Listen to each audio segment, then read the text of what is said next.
playing Outlands, and I am playing Eric, and I am level 1. I am a free oarsman, an Orange, and I am moving along the coast from Constantinople to Cherson. My patron is Ivan, and he is a shipbuilder. He is also a fellow Varangian, a Viking, which I am playing a prototype Viking character. He wants me to destroy, or at least disrupt, a rival guild of shipbuilders in Cherson. I went to Phase A, Phase B, Phase C, and then I was kicked back to Phase B, and I'm going to continue. It looks like I advanced into Phase C, and that's the way I'm going to play it. If I'm skipping ahead just a little bit, forgive this old soul. I made a friend around Belgorod of Sheriff Chester, and I've picked up an affectation where I'm more of a mocking, sarcastic oaf. I have fixed my problem where Methodical was also making me wounded. I used my rugged last mission, but I have moved through. This is another day of me recording, and so I will reset my trait bonuses of my bold, my energetic, my methodical, and rugged. But I'm not starting a new mission, so I don't pick up another longboat swaggering, but you can also see I fixed the code where you cannot lock the longboat swaggering like you could this mount of exorable. I have 1 wizardry, I am a demigod, level 1, couple of ignobles checked. I noticed in the sheen of my sword that my hair had turned weedy, white. I didn't feel older, certainly not weaker. I tried to keep my temple shave, but there were more pressing matters. I also felt clipping my hair emboldened the Windcaller. He was, after all, a barber. I started to tidy my scalp when I noticed my razor may have nicked on my thigh. I wiped away a smear of blood and covered my hand in embarrassment. A commander had to keep some dignity. That, and leave some knife work to minions. Well, that's my summary for the moment. Let's get back right into play here. Eric Onage. Here we go we just shuffled the deck. That I remember. I had a quest pip of -2, but I'm going to cancel that as well. There was some other bad events that had occurred to me, but we're going to make everything sort of healed from scratch because I'm playing solo and every little break I can get. So let's continue with another flip of the deck here. And I got myself the Emperor's card. Let me go in Encounters and let me go down to Major Tarot. And the Emperor is going to be, until the deck reshuffles, ignore all kings, treat them instead as 10s. That's a good card. I need a 10 to get to the climax. The landed nobility settled into fall. We passed fields ashore, the last of the harvest being collected. No one fled as we passed. All the peasants wanted to beat the rains. The Bear Paw Rebellion now seemed a memory, tales for taverns on winter nights to come. I asked Hearth to slice my hair short, but he said he did not feel comfortable doing so. He asked why I did not braid. I suppose next he'll be speculating on my role in Valhalla, accuse me of pouring beer. This was to be his last voyage, he mused. I could not see him ever settled. He confided my father Halfdan paid him well to come on the trip, acres of land. He acted wistful that his watchful eye was no longer needed. Both yours and my father's? He nodded, then went to roll dice with the warriors. Hearth may have been betting sections of land without so much as a care. Let me flip another card here. Should I add an encounter for that so that I can check an ignoble? Well, possibly, but it's not necessary. Every card flip, you should try to check an ignoble somewhere in Outlands. And ignobles, of course, what I mean by that, that's the way we advance. That's our experience points. But instead of collecting so many experience points, mostly by grabbing gold, I will instead be checking 9 different ignoble deeds, and after I've checked one, they do not double check. I cannot move them after I check them, and until I get all 9 of them checked to go up to level 2, I'm sort of pushing my character into new directions to fill all those out. I flipped the 3.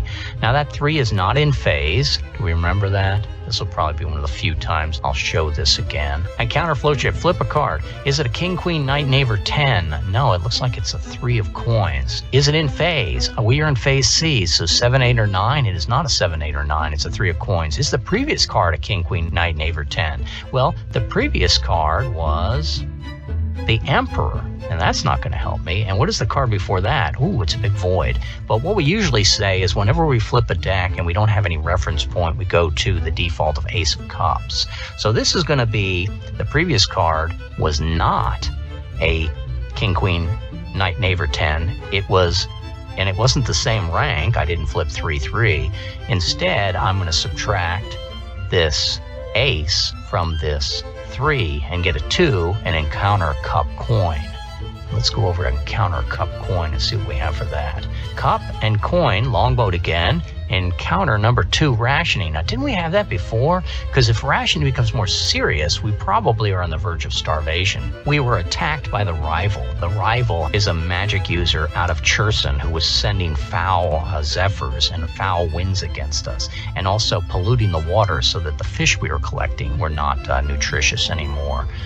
Situation here. I'm using the Space Gamer website to help me. I got this Duke Core ASP, which is right there on the homepage, and I flipped a few of them so that I could find one that actually did have a barber. And his barber is Alfred here. Now I can either recall him Boris like I had, or I'll just call him Boris Alfred. This Boris Alfred is a loyalist of Baron Paul, and this will represent my shipbuilding guild when I get to the climax. I listened as a scout brought a survey. My Windcaller was discovered to be no lord. He was a mere servant, though an ambitious one. He lived on the estates of Baron Paul. 'Twas Paul that also owned the ship docks and employed the craftsmen. Boris the barber, mere henchman. Still, Boris Alfred was the one who conjured illusions and directed the winds. Even if he wasn't the high boss, my patron Ivan wanted Boris out of the way. A deal might be made with Baron Paul. The barber, that Windcaller, was the one preventing any compromise. Even if Boris was beholden to the civilized ways of trade and fealty, he undoubtedly wanted to be free from those bonds of servitude, as did I.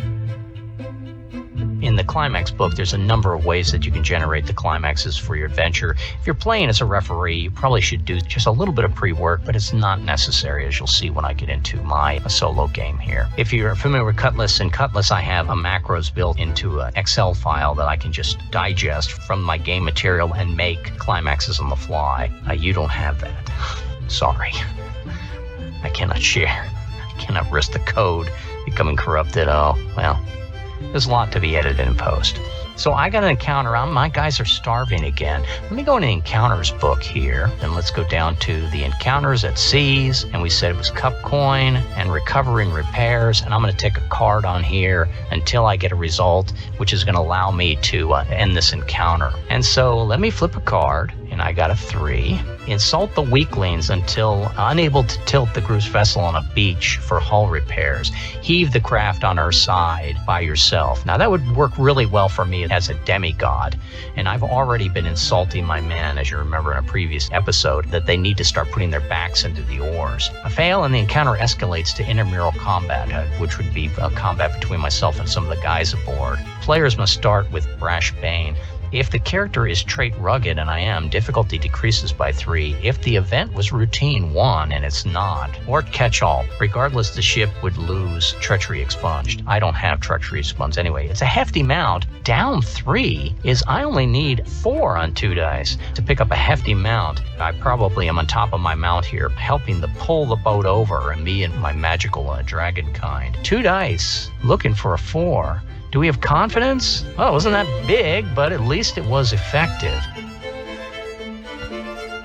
I woke to shouts. Some of the warriors were trying to spear a monk seal. Food was low. They called to row closer to an outcrop. Then the ship rocked on axis. We ran aground. I was less mad and more frustrated. The seal got away. To shore. The men and horses dragged the longboat onto the sand for needed repairs. Weakened by starvation, exhausted by bailing, the men could not perform the last act, to tilt the boat to reveal the crackline. The hull might also be careened. That could make the rowing easier. Maybe tomorrow, some suggested. I was sympathetic this time. I stepped it in and shifted the hull on my own. Showy, yes, but best to remind the crew who they serve. The goblins as a threat were gone, but there could be other mischief makers. I would do my part. With the boat on its side, our chef boatswain patched the small break and speared the surface with boiled tar. Now, what to do about sustenance? At least the horses found grass more satisfying than us making do with it boiled. I wondered if I should kill an animal, make a sacrifice. We had little to offer the gods, and what the Ullr did not eat could be ours to feast. Slaughtering a horse would leave one of the warriors walking. Ullr? Don't make me laugh. I ordered Hirth to take a party out and raid, gather forage. We were far enough from Baron Ishmael and could afford to offend a different lord. The nobles expected Varangians to come. That's why they taxed a Danegeld. Hirth suggested he take the Jenolan, keep up appearances of monstrous outsiders. I said no. The Birdbeak have been blamed enough. Select one rider to stay at the beach. Hirth knew why this I commanded. Our men need to eat. White-skinned under her helmet. 3 times 9 rode ahead. Troll woman's mount trembles. And I go into my character here, and on my character sheet, Mount Hefty. This was a fail. It would escalate and get me off the table, but I still am on the table. So, Mount Hefty, H. The swaggering are lettered, of course.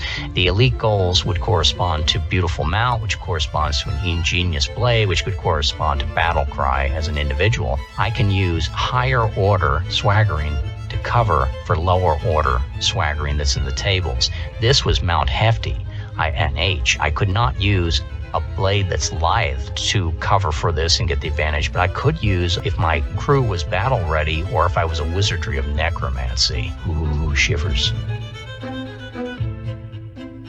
I sensed a change in Ullr. I've heard tales of shape-shifted dragons trapped in stallion form, bonded by the gods to serve and protect the heroes. Ullr seemed such a steed. Ofoti verified. Ullr once galloped the airy sea through Lux snow. I understood the reference. Even as many horses have seen battle, few survived a fight with cloud giants. I tamed Ullr as a child, outside our village. Even rode bareback to my home to show my prize to my brothers. One of them tried to take my horse, saying I was too young. Ullr bucked him off. Only I rode my sky steed.